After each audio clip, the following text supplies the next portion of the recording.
This is the Gabb Z1 phone, which comes from Gabb Wireless. Gabb Wireless is a company which started off on Kickstarter, and the whole goal was to create a phone which was safe for kids so that they didn't get into social media and get pictures sent to them and all those sorts of things. So the special thing about this phone is it has absolutely no way to connect to the internet. It doesn't have mobile data, it doesn't have Wi-Fi, you can't connect via the USB port. There's absolutely no way to add any apps to this phone. And so it comes with a very limited number of apps, which is exactly what some parents would like for children, depending on their ages. Could be anywhere from 8 to 15, who knows. So the Gabb Wireless phone, it retails for around $99 plus tax. Sometimes it's on sale, sometimes there's a discount. And it comes in this box, which has a few details on the back as far as the processor and the screen. So this is about a 5-inch screen. The resolution is 480 by 854. So that would be like kind of semi-high definition. It's called FWVGA+. It has 2 gigs of RAM to run whatever apps it has, which is a small number, and then it has 16 gigs to store photos and videos and audio recordings. It has a removable battery, and it has a camera on the front, 5 megapixel, 2 megapixels on the, 5 megapixels on the rear and 2 megapixels on the front. So let's take a look. Once you have the phone in hand, all you need to do is put the battery in, turn it on. The power switch is just here. You hold it in for about 2 seconds.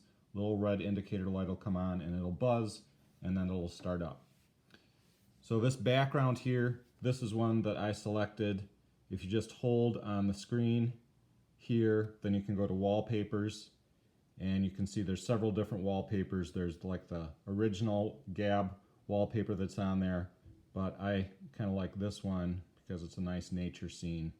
And so I set that for my home and lock screen. There's also a few widgets here. I haven't turned on any of the widgets, but you could like put the digital clock right on the desktop. Something like that, which might look nice depending on what you like to do. But let's talk about the apps that are available on the phone and a couple other features. First of all, there's the phone dialer. So this is just a regular phone dialer. It's got my name in there and my wife's name in there. So if I want to call my phone, there's my number, I'm calling. And the network it's using is actually the Verizon network. And so if you have good Verizon service, and you can see my watch is ringing there, the Gabb phone is ringing. If you have good Verizon service, then this phone should work fine. It may work with other services too. This phone is known as the Gabb Z1, but the model number is the Z559DL, which is marked in several different places. I think it might be on the box here even. It's not on the box, but it's like on the back, on the inside. It's marked in several places. And this is the same phone that is sold as a Tracfone under the name the ZTE Blade T2 or the Blade T2 Lite. So if you're looking for other reviews on this phone, that would be the place to go. So there's just a regular dialer, and this phone can dial anybody, I believe US only, but that's a nice feature that it can dial anybody. So if you want a phone, so it's not a flip phone, but it can dial anybody, there you go. Messaging, it can do just regular messaging, and that's SMS messaging. It cannot send photos. So if you attempt to send a photo, it will not work. So if we go to my thread,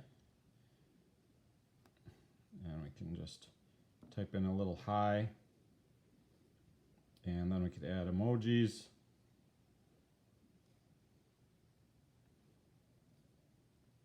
And send. And so you'll see there's no way to attach a file. I don't think this audio button does anything, so that's been disabled. So you can send a text, and I can see on my watch that the text is coming through.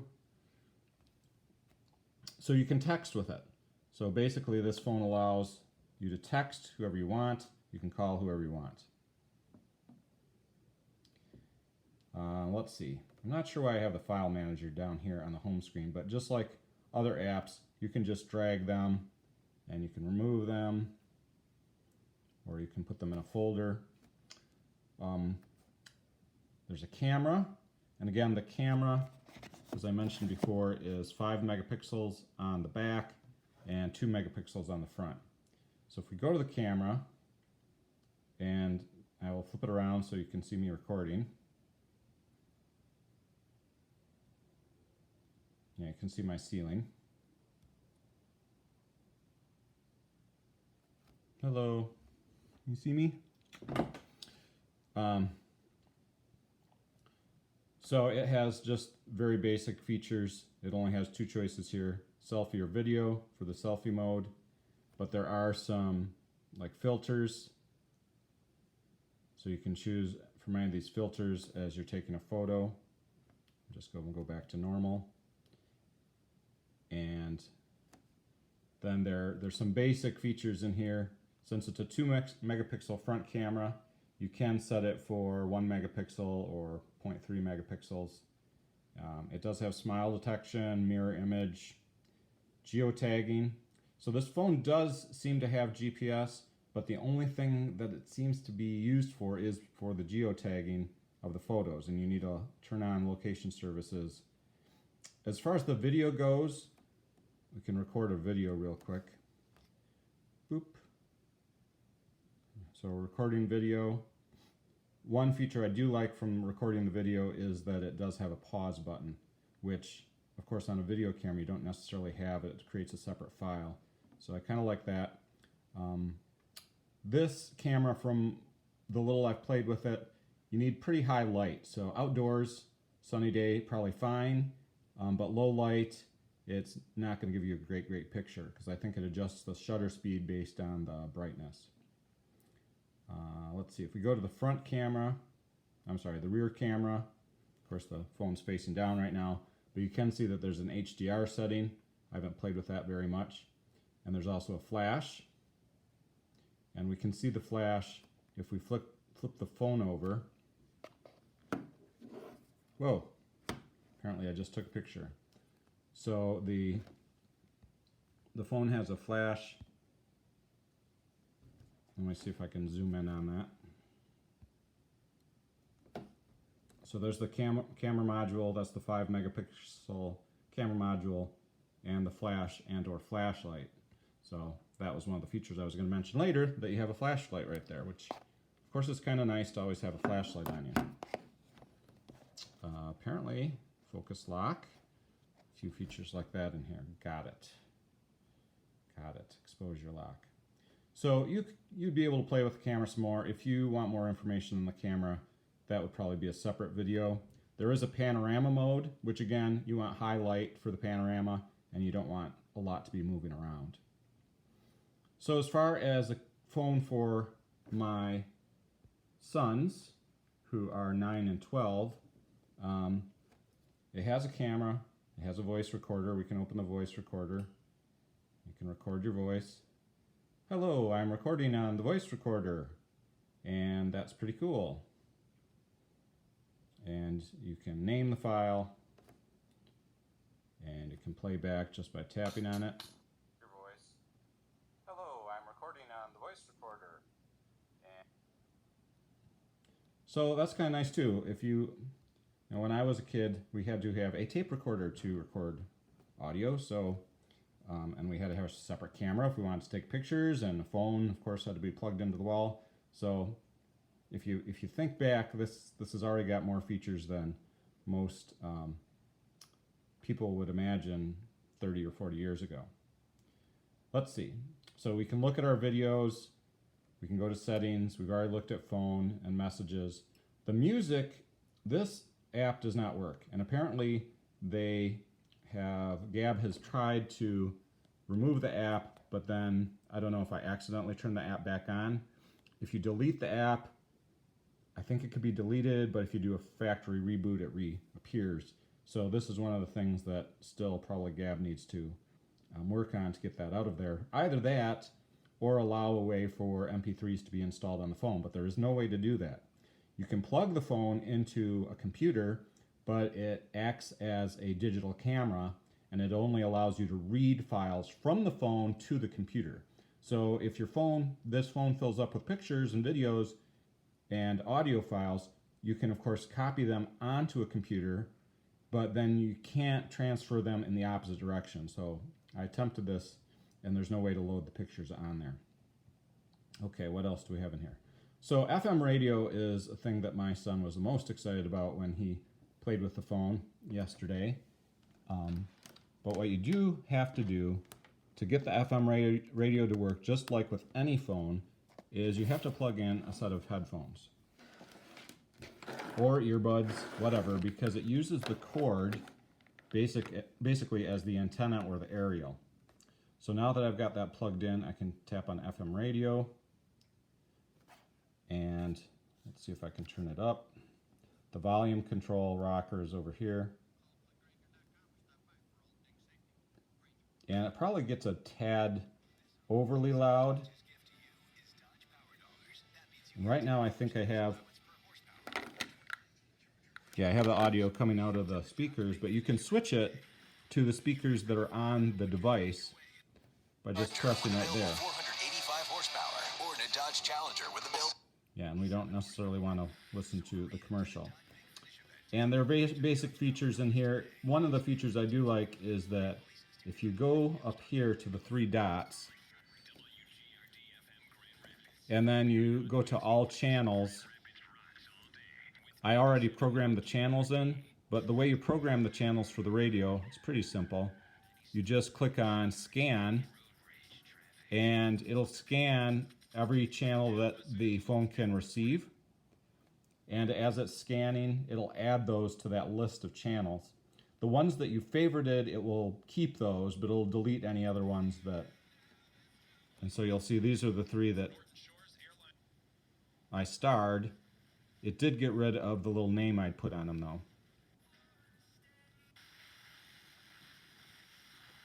Now, Gabb has told us that the FM radio can be deleted, but then you need a factory reset to restore it. So I haven't attempted deleting it. The one reason I'm thinking about deleting it is because, of course, if you're looking for a device where you're minimizing the objectionable content, you know, there's certain radio stations that do have some objectionable content. So you might want to consider whether or not to keep the radio app on there. And especially if you're going to have a child use this phone, you would want to think about, do you want that even to be on there when they open the phone for the first time? So that's quite a consideration, I think. I'm still wavering between whether I want to leave that on there or not. Contacts, of course, just basic contacts. The clock has the features you would hope to have on a clock. So it does have alarm clock, so it could be used to remind somebody to, you know, go do something. I know on my phone I have 7 or 8 alarms every day just to remind me of various stuff. There's a timer. Where's our start timer? Oh, we gotta set the timer, so let's do a 10-second timer. There's a stopwatch. And apparently we can do lap on the stopwatch. There's the timer. Have to add 1 minute on there. Lap, lap, lap, lap, lap. Okay, that's kind of nice. Apparently we can use it for a screensaver, and we have a few settings in there as well. And it looks like we pretty much exhausted everything. We have a calculator.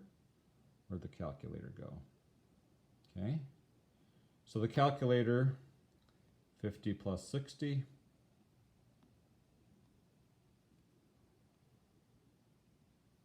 So it looks like a basic 4-function calculator, but actually if you push over from this side, it does have a few other features.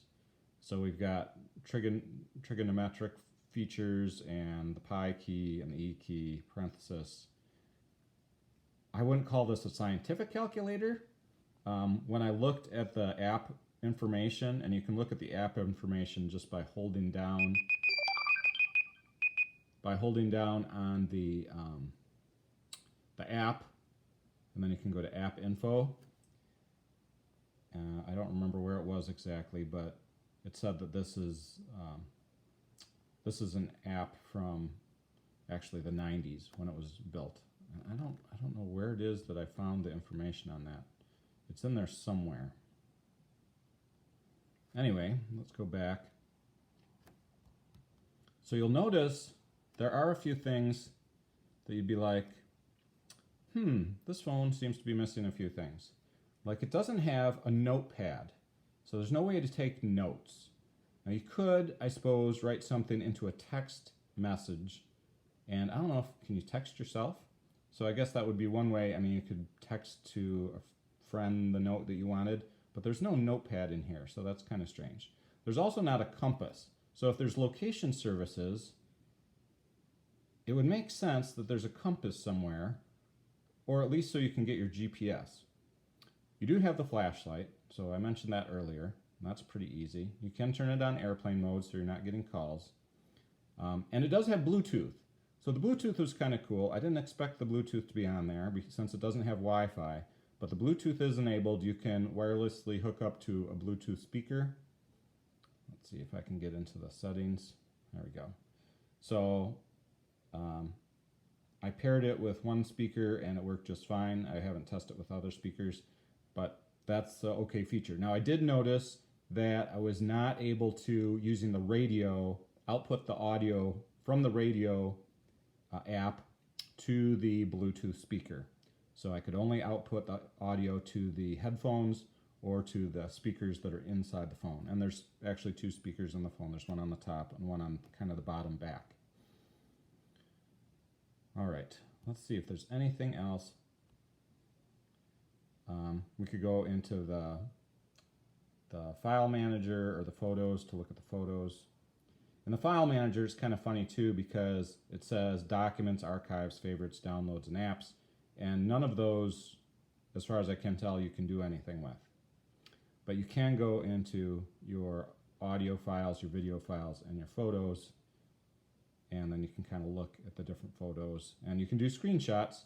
So the screenshot, you hold, I think it's the bottom of the volume rocker plus the power key at the same time. Let's see if I can get it. It's always a little trick to take a screenshot. Yep. So the screenshot is the bottom of the volume rocker plus the power button. I'm not sure exactly. Oh, so right. A couple of screenshots I took. One shows just that apparently you can use not just the Verizon network, but depending on if you have other networks available, you might be able to use the AT&T towers. I don't know what this 313100 is. I meant to show you, like, in the settings some stuff, but let me show you the other pictures for a second, because there are, in the photos, you can do some editing. And this is a photo one of my sons took yesterday, and he used some sort of filter on it. Apparently he took several pictures while I was, there's my younger son. There's a bad hair day for me. There's the panorama shot. You'll notice this panorama didn't stitch all that well, so you really have to do a careful job of it. This one worked a little bit better. Doesn't look bad. But then there's also, you can do editing on the photo, and there's various, what you would expect as far as editing. You can put on a filter, you can crop it in different ways.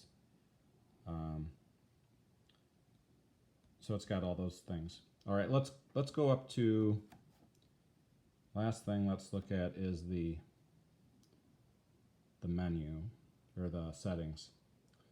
So settings, again, for the network, Let me see if I can lighten this up a little bit. Darken this up. There we go. So for network settings, you can just put in airplane mode,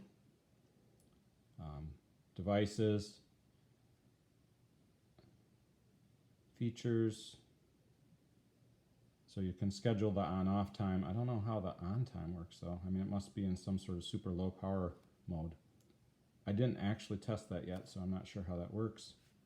Battery percentage. And there are some power saving modes, which I haven't played with very much.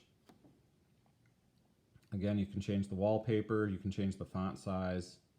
Night light is like the blue filter, so you can turn the blue filter on. And you can change the intensity of the blue filter, so you have less blue light coming out of the screen. It turns down all the blue subpixels.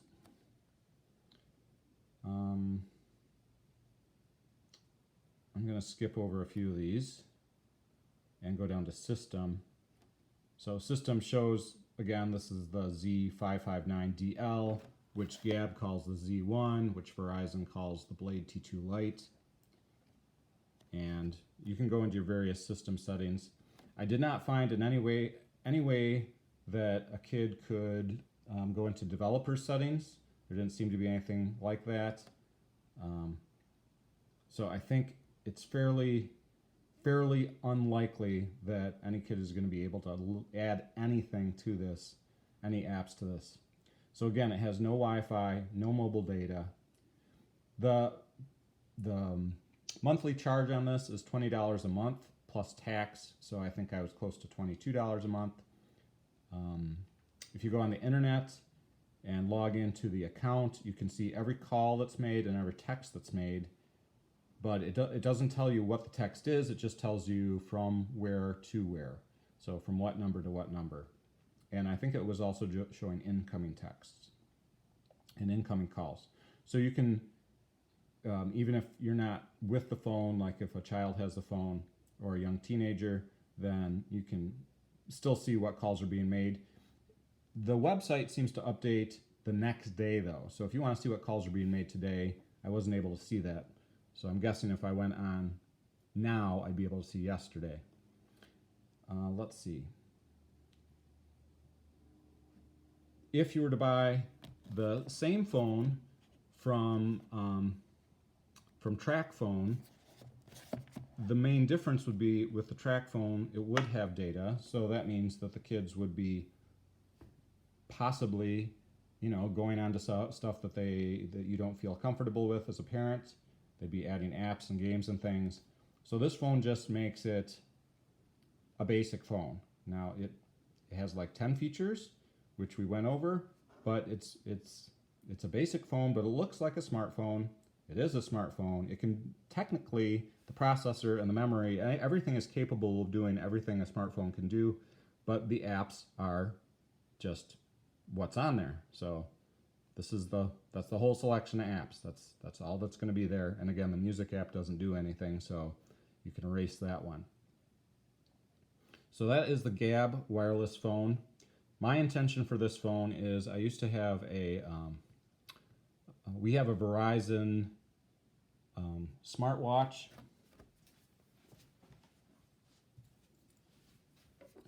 So this smartwatch is called like a Gizmo Gadget 2 or something by LG. And it costs like $200, but the service to add it to an existing plan is only $5.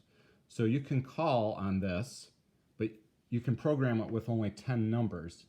And so if the person that has the phone wants to call, they can only use those 10 numbers. And I have it set up in the Tron configuration. It has like some little toys and bells and whistles. But the main disadvantage, number one, is if you're giving a phone to a kid, they might not necessarily think of this as a phone. Number two, the speaker's not quite as good. Number three, it doesn't have a calculator. Number four, it doesn't have radio. It does have like a step counter and a stopwatch. But, and I talked to my son and I said, my 12-year-old, and I said, well, which one would you rather take if I needed you to take something when you normally take the watch would you take the phone instead? And I think the main thing he liked about the phone was that he could text anybody, you know, so he could text his buddies once he figures out their text number. And he can take pictures with it, which he can't do with the watch. He can call anybody. But again, there's no games, there's no social media, there's no way to add music or videos. He does like the radio though, so I'm sure he would want to listen to the radio as well if he was on the bus or something. If you have questions, go ahead and put them in the comments and I will try to respond. Also go to the Gabb website, Gabb Wireless website, and there's more information. My understanding is that sometime early in 2020, maybe March, they are going to have another model phone. This one clearly has a couple things to fix up. For example, that music app there, if you go into the files, the calculator could definitely be updated. It's missing a notepad, it's missing a compass. The SD card slot has been disabled, which might be a good thing, because if you think about it, the back comes off fairly easily, and it wouldn't be difficult to swap in or out an SD card, which could have questionable music or videos on it. So it's not a bad idea that the SD card slot is disabled, although I wouldn't mind my son listening to certain songs. I mean, that wouldn't bother me, and if he was watching educational videos on it, that wouldn't bother me either. But apparently this is not the device for that. So again, if you have questions, put them in the comments. And if you want a detailed video on one of the apps or something, just let me know and I'll make a detailed video on that. Thanks for watching. I hope this has been useful. I hope you have good luck in finding what you are looking for. Bye-bye.